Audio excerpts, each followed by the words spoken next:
다시 저희가 준비한 이 적폐 얘기를 좀 해봐야 될 것 같아요.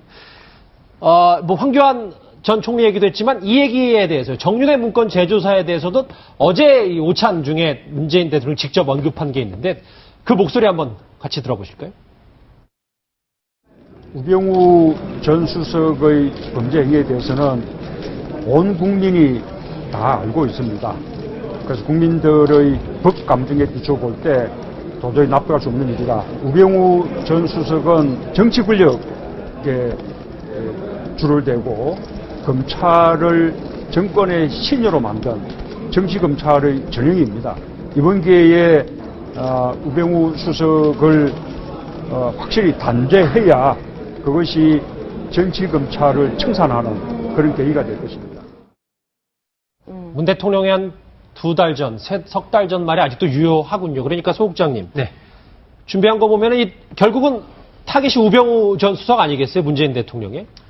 우병우 전 수석은 이제 상징화된 것이고요. 예. 궁극적으로 겨누고 있는 것은 결국 검찰을 지금 겨누고 있다. 저는 그렇게 봅니다. 예. 그러니까 우병우 전 수석과 관련해서 지금 문 대통령이 이야기하는 것이 이제 두 가지 부분인데, 첫 번째는 정윤회 문건 2014년 11월 말에 이제 세상의 모습을 드러낸 정윤회 문건에 대해서 그 문건에 지금 돌이켜보면은 그 당시 문건 내용이 상당 부분 이 사실에 가까웠던 문건 내용이었지 않습니까? 그런데 그 부분을 당시에 민정수석실에서 이른바 국기문란, 오히려 문건 내용보다는 문건의 유출 과정에 초점을 맞추고 국기문란 사건으로 이렇게 몰아가게 된 그 배후에 우병우 민정수석이 있었던 것 아니냐라는 그런 이제 의혹을 지금 제기를 한 것이고, 그 얘기는 결국 민정수석실이 그 당시에 역할을 제대로 했더라면 지난해 최순실 게이트 같은 그런 일은 안 발생할 수도 있었을 것이다라는 얘기가 이제 깔려 있는 것이죠. 예. 그리고 그러한 바탕에는 결국은 우병우라는 인물로 상징되는 이 이른바 정치 검사들의 이야기가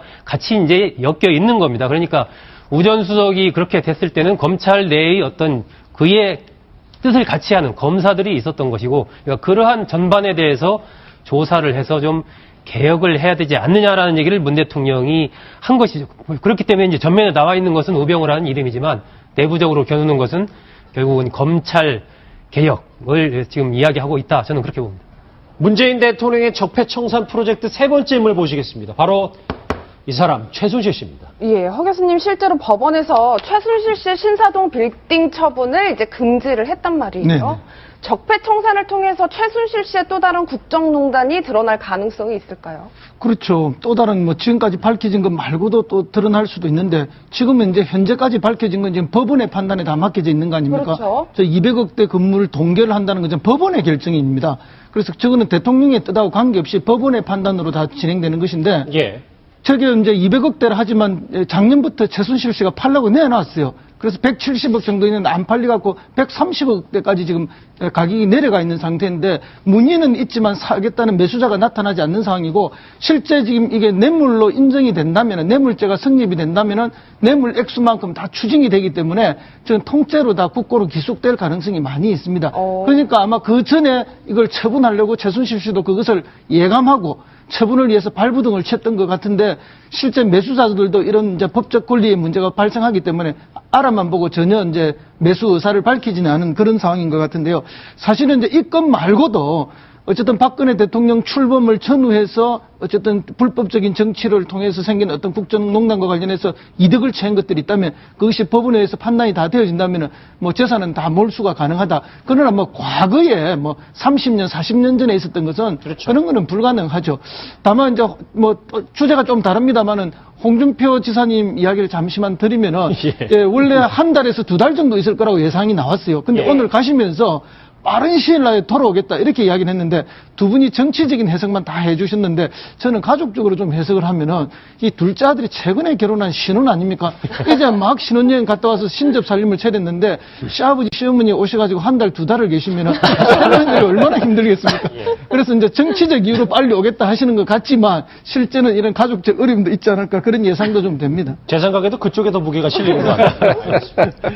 어찌됐건 이 문재인 대통령이나 조국 신임 민정수석이나 정윤회 문건과 이 여러 가지 최순실 게이트에 대해서는 은폐와 외압이 어느 정도 있었다, 뭐 이렇게 해석을 하는 것 같은데요.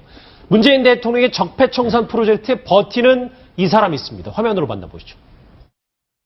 제가 당시 그 조사를 봤는데 너무 뭐 정신도 없고 너무 좀 부끄러워갖고 직원한테 신분을 밝히지 못했습니다. 그러면 이 사고를 경험 삼아서 앞으로 청장 후보자께서 승진을 시켜야 될 경찰이나 또는 후배 경찰이 이런 음주사고를 냈을 때 과연 청장님이 징계를 하고 해임을 하고 강동을 할 수가 있겠습니까? 예, 의원님께서 지적하시는 그런 부분이 제가 가장 어려운 부분이라고 생각합니다. 준비한 거 마지막으로 보시겠습니까? 지금 이철성 경찰청장입니다. 적폐청산 프로젝트의 마지막이 될 수도 있을 것 같은데 일단 뭐 박 전 대통령의 순장죄라고 일컬어졌지만 사퇴를 지금 이현정 의원님 거부하고 있어요. 이유가 뭡니까?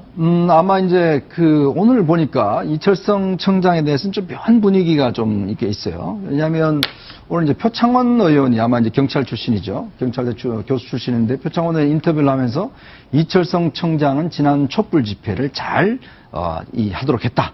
그리고 촛불 집회에 있을 때 잘 집회를 관리를 해서 참 기여한 바가 크다. 이런 칭찬을 이제 했습니다.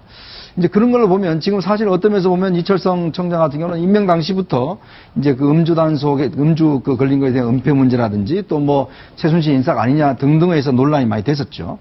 근데 이제 본인이 어제 이제 사퇴할 거냐 보니까 저는 사퇴할 생각이 없다라고 이야기를 했어요. 그리고 지금 뭐 여당 내에서도 이철성 청장에 대해서는 크게 뭐 이야기가 나오고 있지 않아요. 예. 이런 걸로 보면 조금의 어떤 분위기 변화가 있지 않는가. 그건 뭐냐면 아마 이철성 청장이 지난 그 촛불 집회에서 특히 이제 어떤 촛불 집회를 잘 또 뭐 허용을 했고 또 관리를 해왔다. 그리고 뭐 태극기 마찬가지고 이것에 대한 것들이 좀 여권 내부에서 좀 긍정적인 평가를 내리는 것이 아닌가라는 그런 기류도 좀 있습니다. 그런데 고 박사님 뭐 네. 일각에서는 뭐 최순실 씨 입김이 들어갔다라는 얘기도 있었는데 어쨌든 이게 임기직이고 본인이 버티겠다고 하면 문재인 대통령에서는 측 입장에서는 뭐 일부러 내보낼 수는 없는 거잖아요. 골치 아픈 일이죠. 근데 사람이 눈치가 있고 염치가 있어야 하는 겁니다.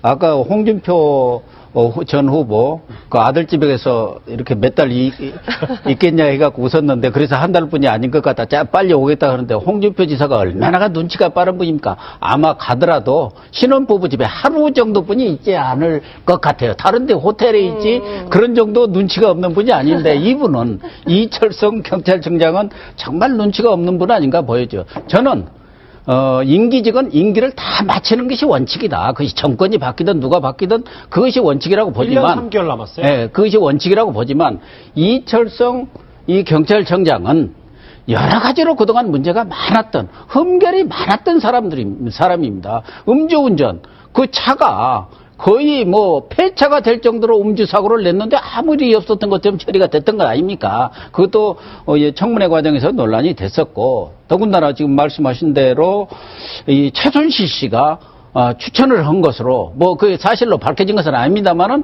뭐 장시호 씨라든가 이 증언으로 봐서는 상당히 개연성이 높은 그런 사안이란 말이에요. 그렇다고 한다면은 이런저런 구설수의 고의직이라는 것은 본인의 잘못에 관계없이 구설이 오르고 그것이 국민적인 관심사가 되면은 거기에 응분후 도덕적, 정치적, 어떤 행정적 책임을 지는 것이 고위직이 가져야 할 기본적인 자세라고 보는 겁니다.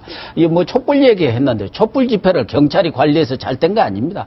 시민들이 엄청나게 성숙했습니다. 그때 경찰이 막 진압을 하고 할 때도 시민들이 나서서 그 좀 과격한 그런 그 시위자들에 대해서 제동을 걸고 그랬지 않습니까? 예. 또 경찰은 행진을 거의 이 세종대왕상 그 정도 선에서 율곡로 거기서 막으려고 했지만 그 법원에서 정말 허락을 해가지고 그렇게 시위가 청와대 앞까지 이루어졌고 저는 뭐 이철성 경찰청장이 임기를 마치면은 좋겠지만 본인이 얘기한 대로 세술은 세부대에 담아야 하는 것이 당연한 것이고 그동안 여러 가지 무리를 빚은 점에 비춰볼 때 알겠습니다. 뭐 A에 맞는 그런 행보를 보이는 것이 옳다고 봅니다. 첫 번째 주제를 정리하기 전에 못다한 저 얘기가 있어요. 이제 박근혜 지우기의 돌입 이제 어느 정도 가닥이 잡혔는데 문재인 대통령 당선에 박 전 대통령이 좀 담담할 것이다라는 전언이 있었는데 친박 핵심인 홍문정 의원 이렇게 얘기했습니다. 목소리 들어보시죠. 뭐 박근혜 전 대통령도 문재인 대통령 당선을 알고 계시겠죠?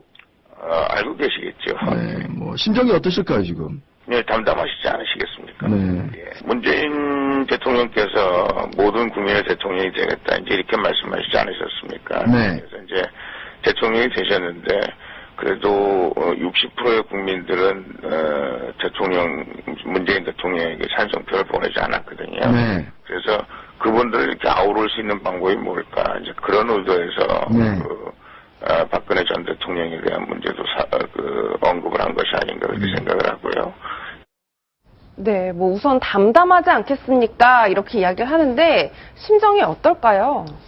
담담하기보다는 뭐 여러 가지 좀 복잡하겠죠. 생각들이 여러 가지 오가겠죠. 지금 이제 홍문종 의원은 60%의 국민들이 안 찍었기 때문에 그분들이 이제 박 전 대통령에 대한 어떤 사면 이런 것과 관련이 있는 것 아니냐라고 했는데 사실 뭐 현 단계에서 박 전 대통령의 사면 여부를 만약에 국민 여론에 물은다면 대부분의 국민들이 여기에 대해서 사면에 대해서 아마 찬성할 국민들이 많지는 않을 것 같아요.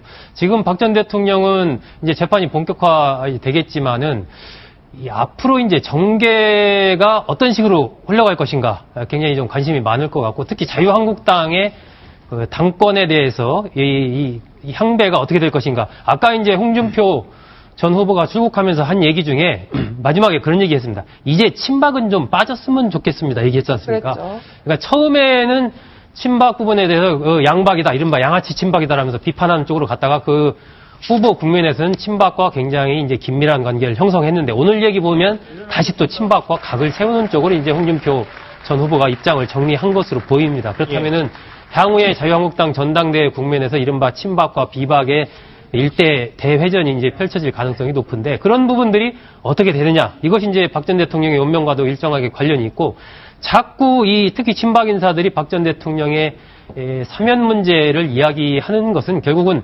문재인 대통령의 이제 정치적인 부담을 자꾸 이제 지우는 것이죠. 그걸 환기를 시키는 것이죠. 엊그제 정우택 원내대표를 방문한 임종석 비서실장에게도 정우택 원내대표도 박 전 대통령의 사면 문제라는 걸 언급을 했지 않습니까? 이런 부분들은 자꾸 이제 문 대통령에게 그런 부담을 좀 이렇게 환기를 시키는 그런 정치적인 하나의 공세 효과를 노리고 있는 것이죠. 문재인 대통령의 전 정권 지우기 프로젝트. 문 대통령이 한 석 달 전 말이 아직도 유효하군요. 그러니까 소 국장님. 네. 준비한 거 보면은 결국은 타깃이 우병우 전 수석 아니겠어요? 문재인 대통령의? 우병우 전 수석은 이제 상징화된 것이고요. 예. 궁극적으로 겨누고 있는 것은 결국 검찰을 지금 겨누고 있다. 저는 그렇게 봅니다. 예. 그러니까 우병우 전 수석과 관련해서 지금 문 대통령이 이야기하는 것이 이제 두 가지 부분인데 첫 번째는 정윤회 문건 2014년 11월 말에 이제 세상의 모습을 드러낸 정윤회 문건에 대해서 그 문건에 지금 돌이켜 보면은 그 당시 문건 내용이 상당 부분 이 사실에 가까웠던 문건 내용이었지 않습니까? 그런데 그 부분을 당시에 민정수석실에서 이른바 국기문란, 오히려 문건 내용보다는 문건의 유출 과정에 초점을 맞추고 국기문란 사건으로 이렇게 몰아가게 된 그 배후에 우병우 민정수석이 있었던 것 아니냐라는 그런 이제 의혹을 지금 제기를 한 것이고 그 얘기는 결국 민정수석실이 그 당시에 역할을 제대로 했더라면 지난해 최순실 게이트 같은 그런 일은 안 발생할 수도 있었을 것이다라는 얘기가 이제 깔려 있는 것이죠. 예. 그리고 그러한 바탕에는 결국은 우병우라는 인물로 상징되는 이른바 정치 검사들의 이야기가 같이 이제 엮여 있는 겁니다. 그러니까 우 전 수석이 그렇게 됐을 때는 검찰 내의 어떤 그의 뜻을 같이 하는 검사들이 있었던 것이고, 그러니까 그러한 전반에 대해서 조사를 해서 좀 개혁을 해야 되지 않느냐라는 얘기를 문 대통령이 한 것이죠. 그렇기 때문에 이제 전면에 나와 있는 것은 우병우라는 이름이지만 내부적으로 겨누는 것은 결국은 검찰 개혁을 지금 이야기하고 있다. 저는 그렇게 봅니다. 문재인 대통령의 적폐청산 프로젝트 세 번째 인물 보시겠습니다. 바로 이 사람 최순실 씨입니다. 예, 허 교수님 실제로 법원에서 최순실 씨의 신사동 빌딩 처분을 이제 금지를 했단 말이에요. 네네. 적폐청산을 통해서 최순실 씨의 또 다른 국정농단이 드러날 가능성이 있을까요? 그렇죠. 또 다른 뭐 지금까지 밝혀진 것 말고도 또 드러날 수도 있는데 지금은 이제 현재까지 밝혀진 건 지금 법원의 판단에 다 맡겨져 있는 거 아닙니까? 그렇죠. 저 200억대 건물을 동결을 한다는 건 법원의 결정입니다. 그래서 저거는 대통령의 뜻하고 관계없이 법원의 판단으로 다 진행되는 것인데 예. 저게 이제 200억대를 하지만 작년부터 최순실 씨가 팔려고 내놨어요. 그래서 170억 정도 있는데 안 팔려갖고 130억대까지 지금 가격이 내려가 있는 상태인데 문의는 있지만 사겠다는 매수자가 나타나지 않는 상황이고 실제 지금 이게 뇌물로 인정이 된다면 뇌물죄가 성립이 된다면 뇌물 액수만큼 다 추징이 되기 때문에 지금 통째로 다 국고로 기속될 가능성이 많이 있습니다. 그러니까 아마 그 전에 이걸 처분하려고 최순실 씨도 그것을 예감하고 다시 저희가 준비한 이 적폐 얘기를 좀 해봐야 될 것 같아요. 뭐 황교안 전 총리 얘기도 했지만 이 얘기에 대해서 정윤회 문건 재조사에 대해서도 어제 이 오찬 중에 문재인 대통령이 직접 언급한 게 있는데 그 목소리 한번 같이 들어보실까요? 우병우 전 수석의 범죄 행위에 대해서는 온 국민이 다 알고 있습니다. 그래서 국민들의 법 감정에 비춰볼 때 도저히 납득할 수 없는 일이다. 우병우 전 수석은 정치 권력에 줄을 대고 검찰을 정권의 신여로 만든 정치검찰의 전형입니다. 이번 기회에 우병우 수석을 확실히 단죄해야 그것이 정치검찰을 청산하는 그런 계기가 될 것입니다. 처분을 위해서 발부등을 쳤던 것 같은데 실제 매수자들도 이런 이제 법적 권리의 문제가 발생하기 때문에 알아만 보고 전혀 이제 매수 의사를 밝히지는 않은 그런 상황인 것 같은데요. 사실은 이제 이 건 말고도 어쨌든 박근혜 대통령 출범을 전후해서 어쨌든 불법적인 정치를 통해서 생긴 어떤 국정농단과 관련해서 이득을 취한 것들이 있다면 그것이 법원에 의해서 판단이 다 되어진다면 뭐 재산은 다 몰수가 가능하다. 그러나 뭐 과거에 뭐 30년, 40년 전에 있었던 것은 그렇죠. 그런 거는 불가능하죠. 다만 이제 뭐 주제가 좀 다릅니다만은 홍준표 지사님 이야기를 잠시만 드리면은 예. 원래 한 달에서 2달 정도 있을 거라고 예상이 나왔어요. 근데 예. 오늘 가시면서 빠른 시일 내에 돌아오겠다 이렇게 이야기를 했는데 두 분이 정치적인 해석만 다 해주셨는데 저는 가족적으로 좀 해석을 하면은 이 둘째 아들이 최근에 결혼한 신혼 아닙니까? 이제 막 신혼여행 갔다 와서 신접 살림을 차렸는데